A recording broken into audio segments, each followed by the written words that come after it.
Hey everybody, this is Joe. Thank you for watching my Giga-Texas construction update video. There are a couple of news items I would like to go over that are pertinent to Giga-Texas. Tesla's first quarter 2024 financial results meeting was held yesterday, and there's some interesting highlights I would like to go over. The full deck is available at the link here. It'll be in the video description, so I'll just be doing some summaries that apply to Giga-Texas. First off, Model Y production at Giga-Texas increased to an all-time high, while the cost of goods sold per unit improved to an all-time low. Cybertruck ramp continued successfully, and they are now producing 1,000 Cybertrucks a week, and that began in April. And finally, the 4680 ramp continued successfully, and it is staying ahead of the Cybertruck ramp while reducing cost due to scrap and rejects. The installed capacity for production of Model Ys is greater than 250,000 and Cybertrucks greater than 125,000 per year here at Giga-Texas, and the next generation platform continues to be in development. Just a reminder, installed capacity does not mean current production rate, as there are various limitations as indicated by the note at the bottom of the chart. Tesla mentioned some interesting developments that we might be able to see here at Giga-Texas as time goes on. They've updated future vehicle lineups to accelerate the launch of new models ahead of the previously communicated start, the production of second half of 2025. And in the meeting, they mentioned that it's possible we might start seeing some of this at the very end of 2024. So if that's the case, there'll be a lot to be looking for around Giga-Texas. The new vehicles, including more affordable models, will utilize aspects of both the next-gen platform as well as some of the current platforms, and they will be able to be produced on the same manufacturing lines as the current vehicle lineup. And that implies that more than just Giga-Texas, maybe some of the other factories as well. This may result in achieving less cost reduction than previously expected because of the use of current manufacturing lines, but they want to prudently grow their vehicle volumes and also fully utilize their current expected maximum capacity to close to 3 million vehicles per year, which would be 50% more than what we saw in 2023. And the purpose-built robotaxi, also called the Cybercab during the meeting, will continue to pursue the revolutionary unboxed manufacturing strategy, which is the next generation of production that Tesla hopes to introduce, most likely here at Giga-Texas first. This photo in the deck is really cool because it shows a Cybertruck with all of the parts and pieces laid out in kind of an exploded manner. So really interesting to see. And they also showed the Cybertruck production line here recently, most likely in April, when they hit 1,000 Cybertrucks per week. Switching gears to another news item as reported by the Austin Business Journal yesterday, Tesla uses a new state law to sidestep Austin regulations, and that actually has to do with something called the Extraterritorial Jurisdiction, or ETJ. This is a designated buffer area located just outside of the city limits, and it is a method of defining potential growth and future service boundaries. ETJs cannot overlap with another ETJ, and property owners cannot elect which boundary they want to be part of unless mutually agreed by the municipalities. Now, Tesla's Giga-Texas is no longer part of that ETJ. This law took effect in September 1st of last year, and it allows landowners on the fringes of major cities to petition for such a removal. This law, known as Senate Bill 2038, was approved with strong support from developers and others in the business community because it enables them to build and operate under more limited county and state oversight. Now, this also affects the permits that I've been looking at for some of the construction at Giga-Texas, as all of them have been indicated as the ETJ for the permits. Now, with this new change, that may affect what permits I'm able to find. So that's it for the news. Let's get into the drone. Let's fly around and see what Giga-Texas looks like today. If you would like to support my efforts, please consider using these links, which will be in the video description. If you are interested in Tesla products, you can help yourself and support me by using my referral code. Don't forget to hit the like and subscribe buttons on my YouTube video, as this helps as well. Thank you. My drones are ready and raring to go. Let's go flying over Giga-Texas.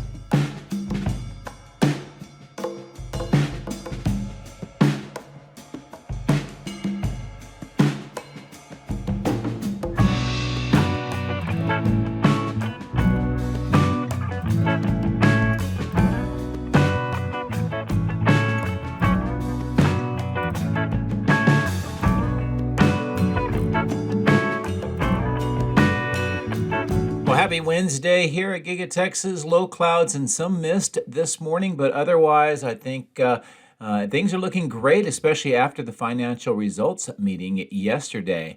Now we're starting off here on the west side. There is some continued excavation work in this fenced off location right across from the Model Y exit point from the factory, and you can tell that that is also very active right now. Many of the drivers have gotten into the new Model Ys and are driving them over to the west side for the outbound lot.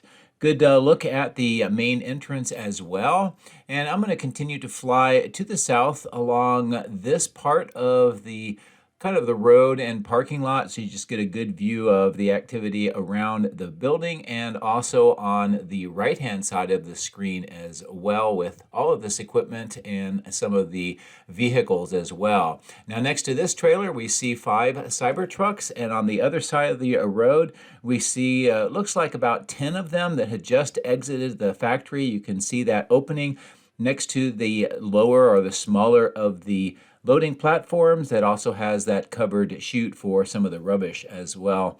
And we can see a good view of the first floor mezzanine on the left hand side of the screen, and some formwork making kind of an interesting shaped wall almost in the left hand side of the screen. This is in the area where the boring tunnels may actually come into the building, so that's kind of an interesting development worth watching. We can see the ground level is also getting graded and prepared for hopefully soon the ground slab to be constructed. All of the crates with the glass and next to the glass company trailers are waiting for more installation. They are making really quick progress on the south end, installing the glass and working their way to the west side. You can see the dump trucks bringing in dirt to the ground floor.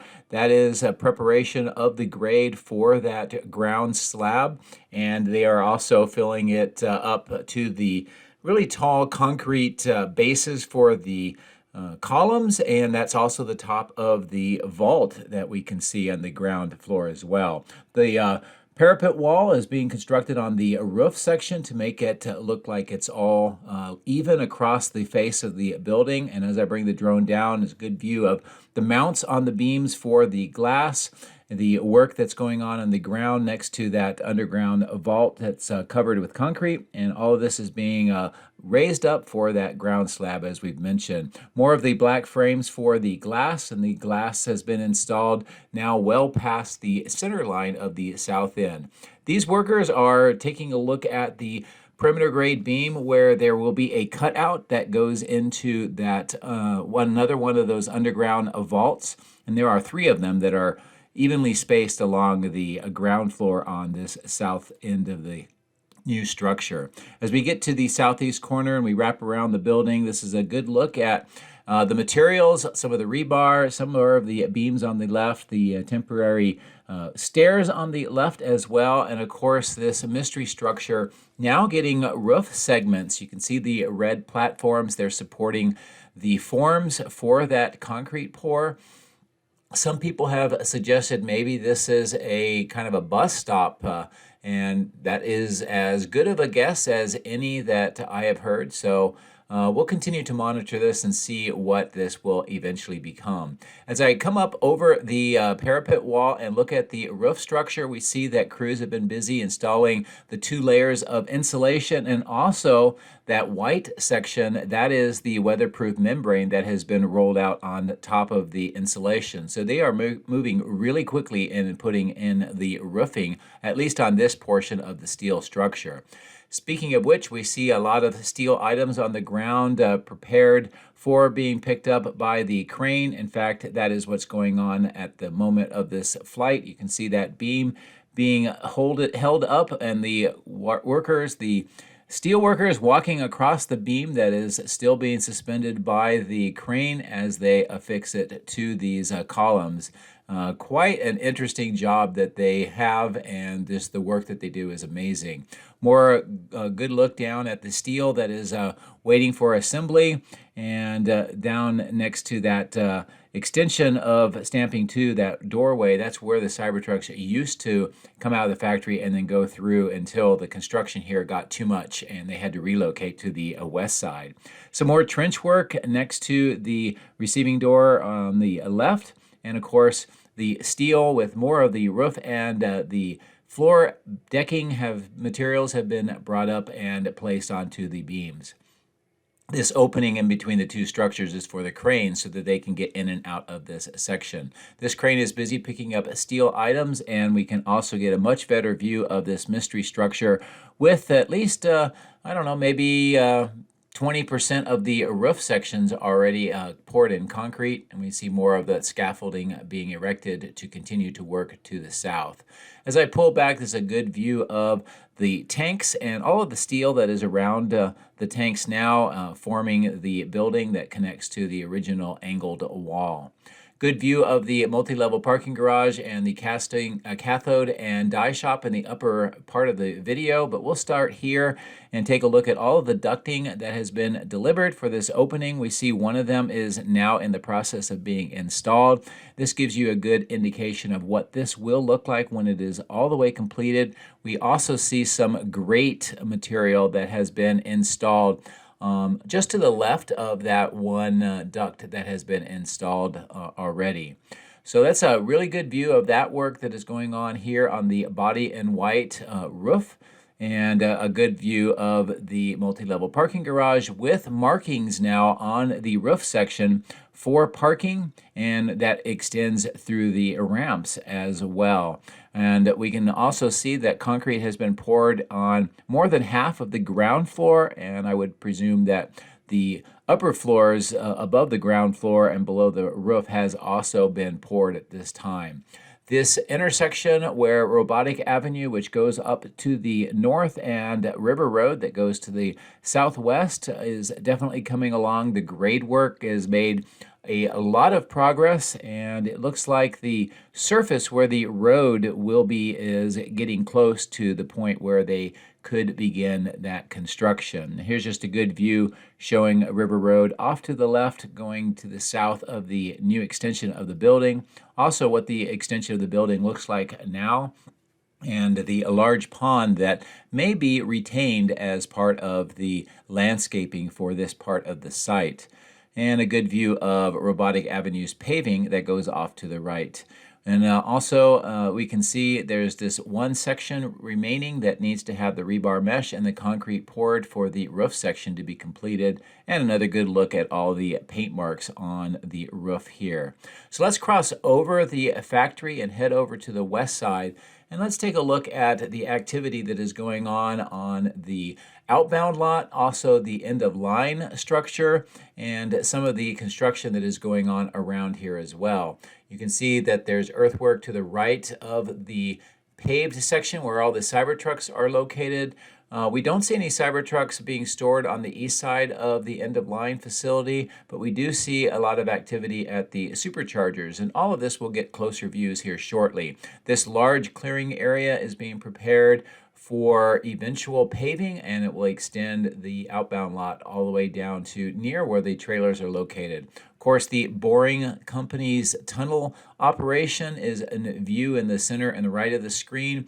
You can see that dirt path that goes over to the road. That shows where the tunnel is going right now. And of course, the West warehouse on wheels with all of those trailers.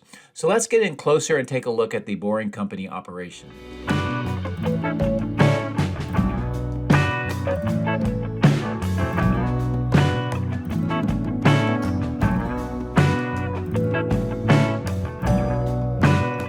The Boring Company crews have been very busy in the last 48 hours since we saw the gantries moved and installed inside the tunnel segment. Here next to the thrust ring, we can also see that the conveyor belt has been reattached. Also that beam that goes on top of the thrust bearing and the concrete segments of the tunnel.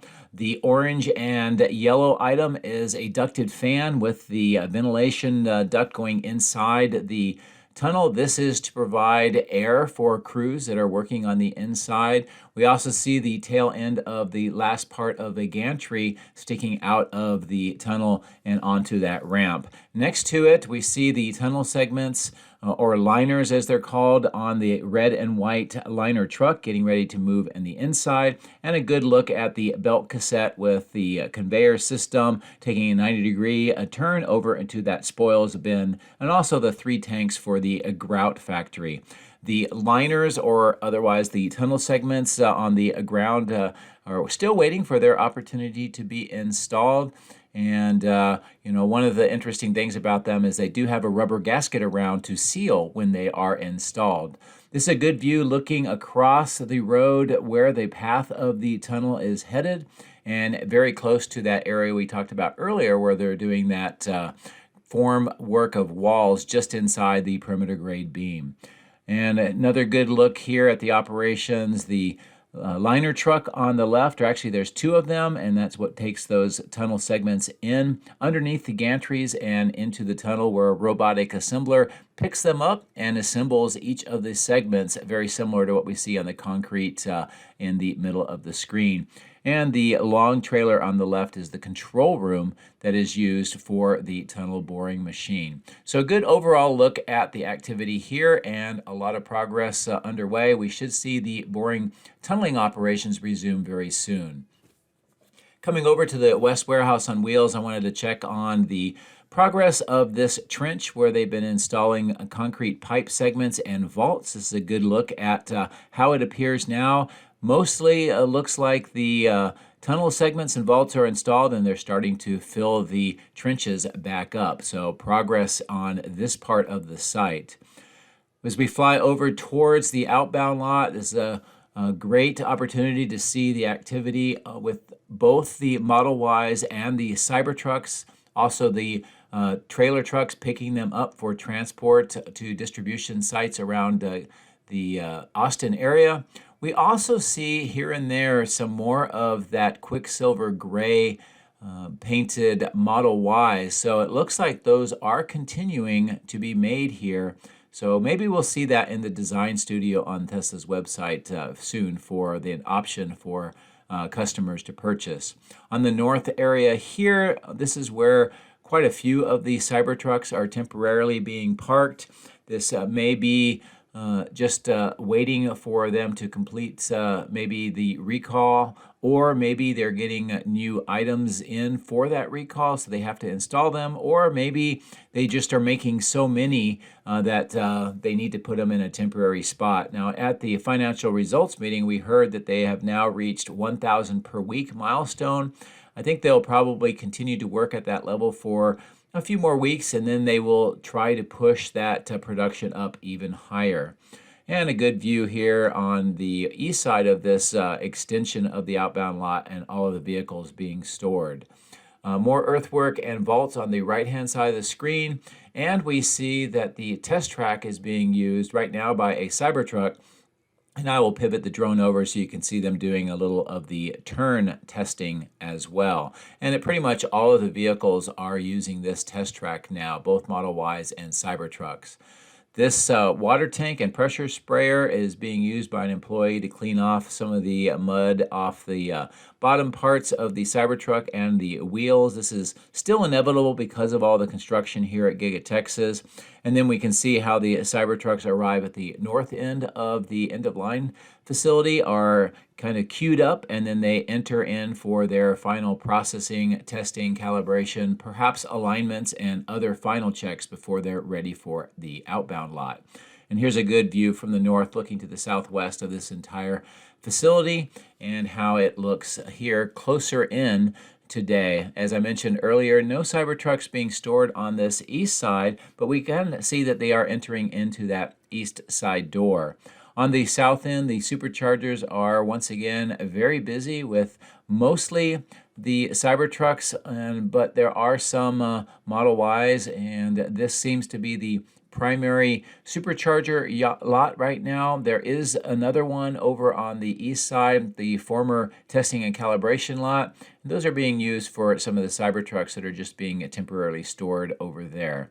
But this is a good view of those tents on the left where the employees do some of the checkouts, and another wash station on the left of the side of the screen. As I bring the drone down a little lower, we can see all of these concrete vaults waiting for their opportunity to be installed somewhere here on the west side for the West Support Facility as this entire site continues to be built out. So let's get ready to cross back over the road and we'll resume on the other side of the highway.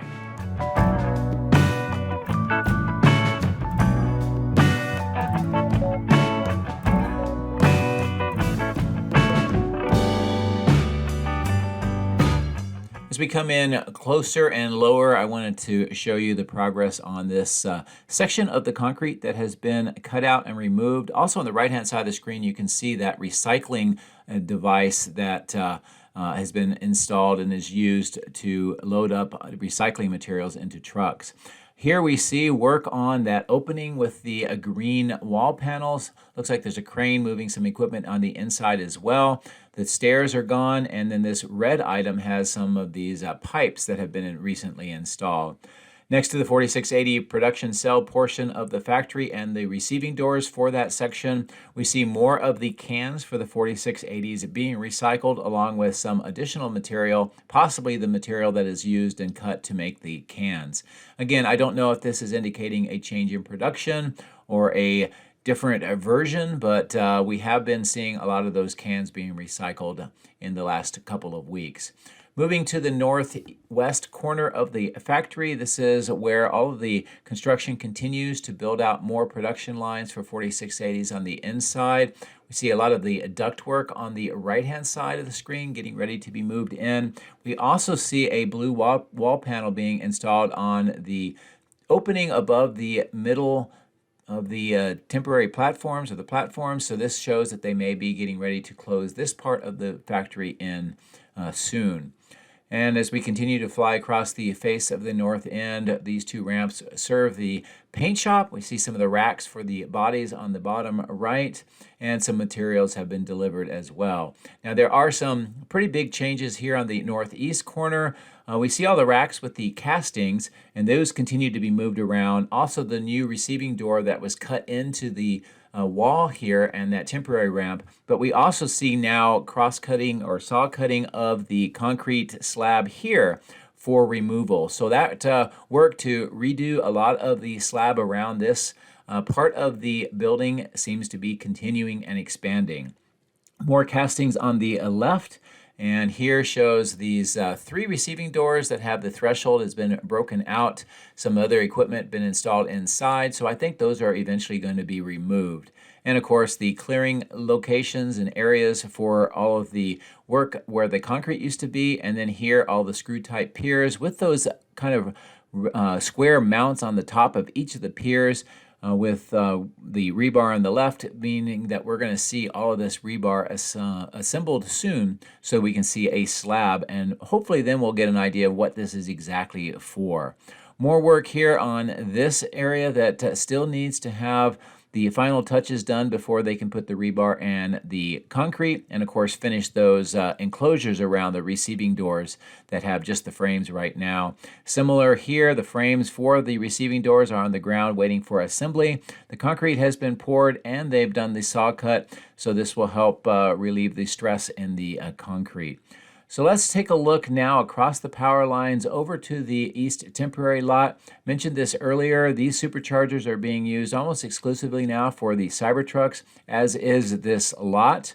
Otherwise, they're not really doing much as far as processing vehicles here. It's pretty much just a holding lot. And of course, the helicopter pad and the Rainmaker and the wind tunnel, which I think will eventually be moved over to the west side. And as I turn back, there's a good view of that testing calibration lot, the Cybertrucks, and all of the employees parked in that east parking lot.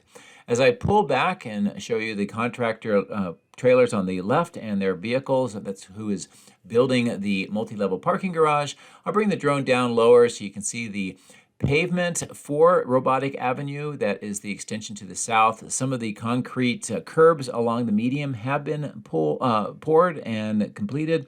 And of course, all of the steel corrugated pipes for the underground water management system. All of these trailers are part of that East Warehouse on Wheels, and it does still continue to be very full of these trailers. That is a concept that they use for much of the production materials, and it also speeds the process of delivery and basically movement over to the factory when the parts are needed. This clearing continues to develop. We see a dump truck adding more dirt, so perhaps they're going to be raising the grade now after they have prepared it. Most likely it'll be another material staging location, I believe.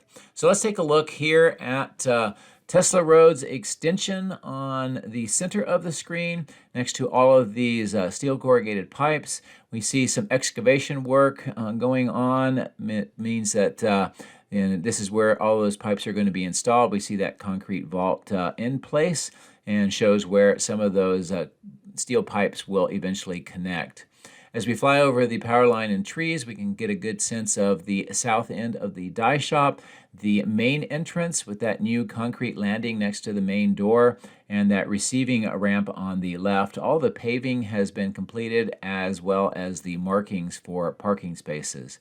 Good look up the alleyway between the two structures, and we'll continue to fly up and take a look at the chiller plant. All of these tanks, the vaporizers, and those stainless steel new tanks with the top plumbing pieces that go down to that catch basin around each of the 4 tanks.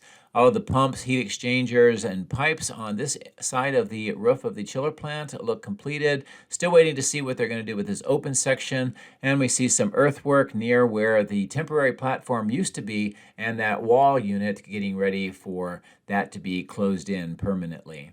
As I bring the drone up and turn around, this is a great view of this west side. The progress with the earth preparation for the asphalt, the new asphalt, and you can see the red lines that have been painted. Also that furnace or the kiln on the north end of the die shop as well. I did forget to mention that on the south end of the die shop, we saw the vehicles parked in the parking lots that have been marked. That indicates that we are getting more and more workers in the die shop, which is great. The north receiving docks of the cathode building have 3 of the trailers there, so that is definitely operational. And as I pull away to the northeast, you get a good view of how this section with the earthwork is continuing to kind of, it's being developed, but not at a very fast rate right now. Of course, this is the rental equipment lot and the maintenance facilities. You can get a good sense of how far into the northeast this is. And on the left-hand side of the screen, somewhere through here, there will be a road that will be installed soon by the city of Austin that will connect over to the main highway. As we get closer into the battery cathode plant, a good look at the materials on the right-hand side of the screen, some of the debris that's being stored here in the middle of the screen. And then as we get closer to the cell test lab, how this complex with all of the trailers and equipment looks today. Speaking of trailers, over this paved section that is brand new, those 3 new trailers have been assembled into one large trailer, and that may be replacing some of the trailers on the south end so they can continue the work. The crash test facility looks like they are testing all kinds of Tesla vehicles, not just Cybertrucks and not just Model Ys. So that'll bring to a close our view of Giga-Texas here on this Wednesday, the day after the first quarter results. And congratulations to Tesla for all the great news and plans that we heard yesterday. As always, thank you very much for watching. Have a great week.